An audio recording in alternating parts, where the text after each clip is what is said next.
আসসালামু আলাইকুম, আপনারা সবাই কেমন আছেন? দেখেন রান্না করতে চলে আসছি।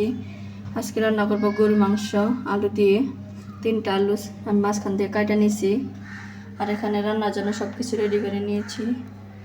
আর এখানে নতুন একটা পাতিল নিয়েছি রান্না করার জন্য। ভাবলাম যে গরুর মাংস রান্না করি নতুন পাতিলে।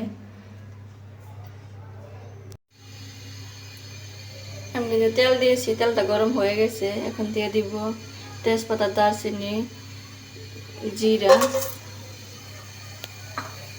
এটা হালকা ভাজা নিব। ভাজা হয়ে গেছে, এর মধ্যে দিয়ে দিব মরিচ পেঁয়াজ। মরিচ পেঁয়াজটা হালকা করে ভাজা নিব।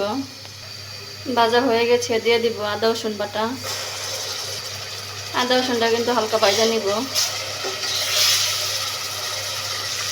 আদা রসুনটা কিন্তু হালকা ভাজা নিচ্ছি। এর মধ্যে দিয়ে দিব হলুদের গুঁড়া, দিয়ে দিব পানি। এর মধ্যে দিয়ে দিব মরিচের গুঁড়া, ধনিয়া গুঁড়া, লবণ, জিরা গুঁড়া।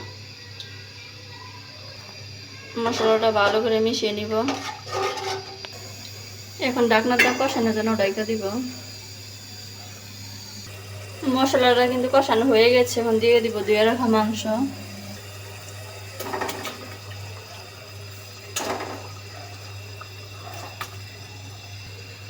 মশলার সাথে মাংসটা ভালো করে মিশিয়ে দেব।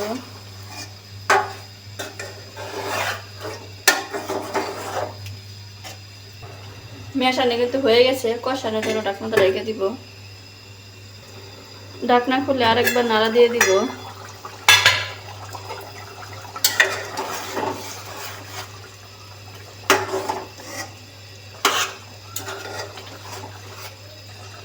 ভালো করে কিন্তু নাড়াচাড়া দিয়ে দিয়েছি। এর মধ্যে দিয়ে দিব আলু। মাংসের সাথে আলুটা ভালো করে কষিয়ে নিব।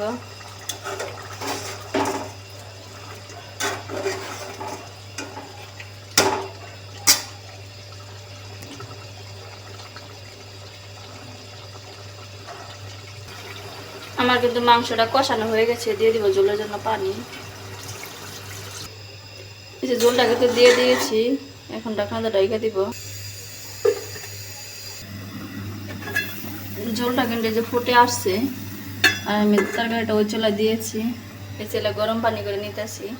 আজকে মাংসটা রুটি দেখাবো। এখানে আটাগুলো নিব। পানিটা কিন্তু ফুটে আসছে। এখন আমি আটাটা গুলা নিব। আটাটা কিন্তু আমার গোলা হয়ে গেছে। ঠান্ডা হোক, পরে রুটি বানাই নিব। আর এদিকে তরকারি এই অবস্থা।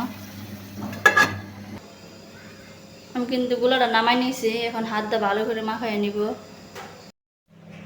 ভালো করে মাখাই আমি কিন্তু যে এরকম গোল গোল করে কেটে নিয়েছি। এখন রুটি বানিয়ে নিব। একটা রুটি বানিয়ে আপনাদের সাথে দেখাই।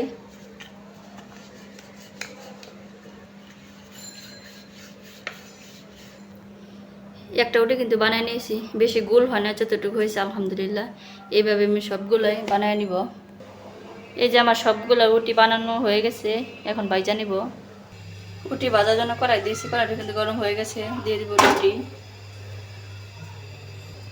এক পিঠ হয়ে গেছে, উল্টে দিব।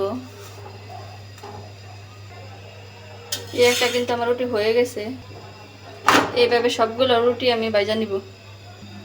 আর এদিকে তরকারিটা কিন্তু আমার হয়ে গেছে। চুলাটা অফ করে দিয়েছি। আমার কিন্তু সবগুলো রুটি ভাজা হয়ে গেছে। এখানে প্লেটে নিয়েছি।